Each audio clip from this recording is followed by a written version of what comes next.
on World Crisis Radio. All right, so we're talking the Pentagon Papers, Ellsberg, Marine, Operation Phoenix, CIA, Vietnam, murder of Viet Cong cadre, anybody literate, teachers, intellectuals murdered mercilessly by the CIA under Operation Phoenix. You won't find that in the Pentagon Papers, though. Really shouldn't have been the Pentagon Papers. It should have been the CIA Papers, and this is precisely the tale. When this was put together, Morton Halperin, Leslie Gelb, Paul Nitze, Paul Warnke, this guy Russo, and others essentially created this fake history. It was then sanitized, expunged, edited, massaged. You get the idea. The result is the CIA scrubbed itself out of the Vietnam story, blaming the military. How interesting. And it also portrays JFK as the villain of the piece. Kennedy becomes the main warmonger. Don't take it from me. We have Mort Saul, the very interesting comedian back in those days, laughing, saying, well, these leftists look to Ellsberg as a hero because they didn't have any heroes. They were so hungry for heroes, they took what came along, and it looked like Ellsberg. You can see the same thing being done with Assange. You can look at different essays on the Internet. Douglas Valentine of Counterpunch, 2003, interesting essay attacking this. When Ellsberg was in Vietnam, he worked for General Ed Lansdale of the CIA, a CIA general, a CIA operative under military cover. This was the CIA Revolutionary Development Plan. This then became Operation Phoenix, mass murder. This is Graham Greene, Alden Pyle, The Quiet American. That's the novel. It's also General Hillendale in The Ugly American by Lederer and Burdick. It's the area of countergangs. And, of course, that reminds us of WikiLeaks in the area of the countergangs. There never was a probe of the CIA about this, only the Pentagon. You get the general idea.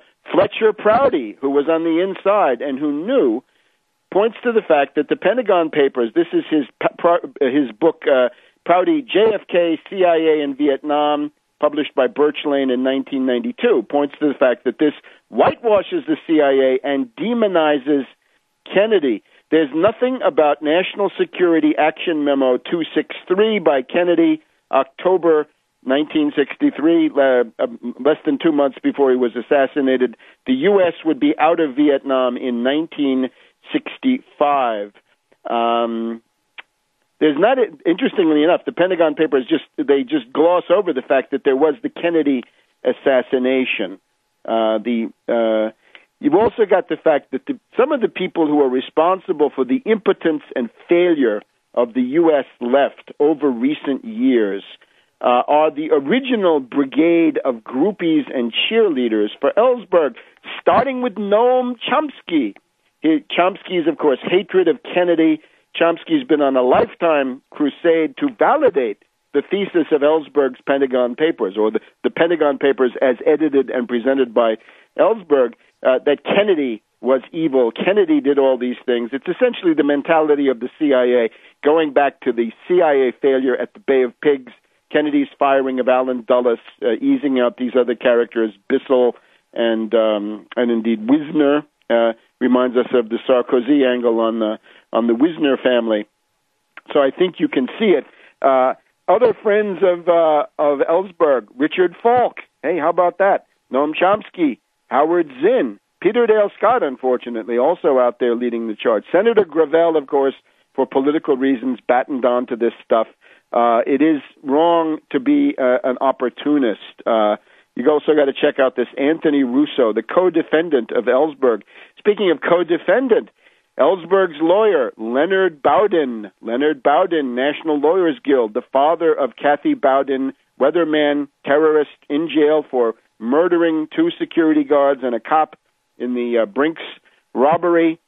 Her son, Chesa Bowden, the son of Kathy Bowden and Dave Gilbert, in this Brinks robbery in New York State, 1981, grew up in the area of Obama, because this child was adopted then by Bill Ayers and Bernadine Dorn, brought up in Chicago in Obama's neighborhood.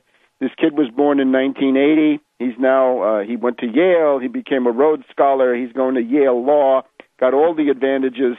But this was when, in 1995, Obama started his career with a dinner and a fundraiser at the home of Bernadine Dorn and Bill Ayers. Then that's when they might have met. Leonard Bowden, the lawyer for Ellsberg. Anyway, you get the idea.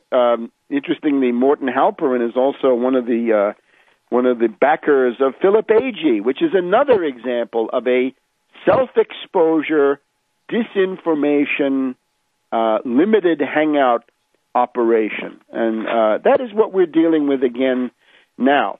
And let's see, what is the goal? In those days, it was mainly this idea, to push the questions away from the CIA, to make Kennedy, who was by then, of course, long dead, to blame Kennedy. What's the goal now today? Well, we even have a coordinated action going on. Pick up the Wall Street Journal, Thursday, July 29th. The Divine Plan.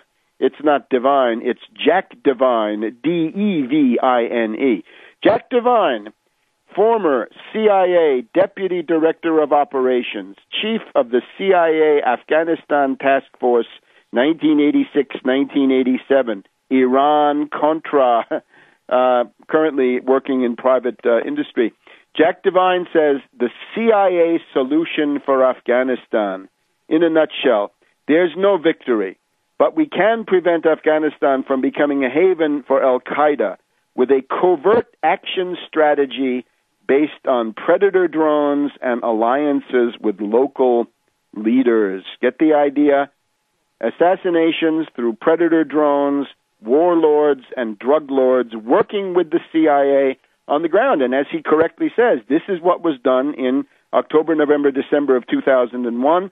A small band of CIA operators restored old ties to Afghan tribal leaders, warlords and drug lords, teamed up with U.S. Special Forces, and backed with U.S. air power, they toppled the Taliban in a matter of weeks. So you get your military forces out of Afghanistan, where they're only going to be sitting ducks for the Iranians if you go through with that lunatic project, and you can do it all from the skies and using a few people on the ground. You can destroy targets as they appear.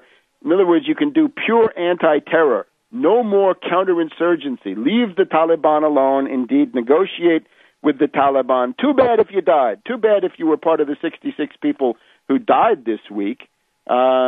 And, of course, he says, well, the CIA was wrong in Chile in the 1970s, wrong in Central America in the 1980s. These were mistakes or failures. How about crimes? How about Nuremberg crimes?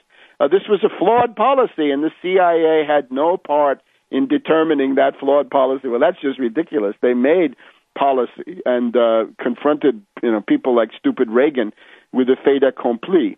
A CIA-run covert action program in Afghanistan is by nature custom-tailored to the reality on the ground. As such, it is a highly valuable tool that we should use to advance a modified objective in Afghanistan. So that's the Divine Plan, the CIA solution for Afghanistan, Wall Street Journal, Thursday, July 29th, 2010. This is where it leads. And, of course, notice one of the results of this sounds very much like the original Biden plan, right? About a year ago, Biden was saying, don't have a large military presence. Go in there with some drones and some spooks and some special forces. This would mean that the entire poppy crop of Afghanistan would be available for the CIA to transship. In other words, the CIA drug running dimension could go beyond any bounds that have been known so far. We'll be back in just a minute.